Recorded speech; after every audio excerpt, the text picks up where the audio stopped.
Nii teeme väikse update'i remondist. Siis vana sein.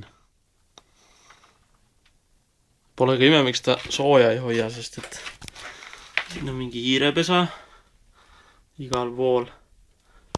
Kõik on õhuvahesid täis. Ja ega ta vist eriti paks ka ei ole see villakiht siin. Vaatame.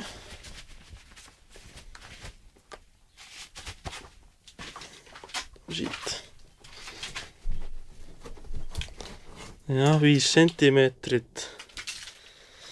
5 sentimeetrit villa. Noh, tuuletõke jälle õhuvahedega kõik. Et ega see mingit sooja ei hoia eriti tõesti. Kui üldse.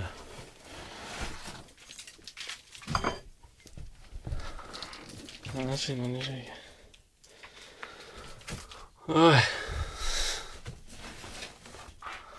Ideaalis peaks tulema siia 20 sentimeetrit villa.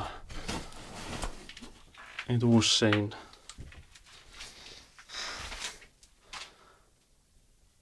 Vot.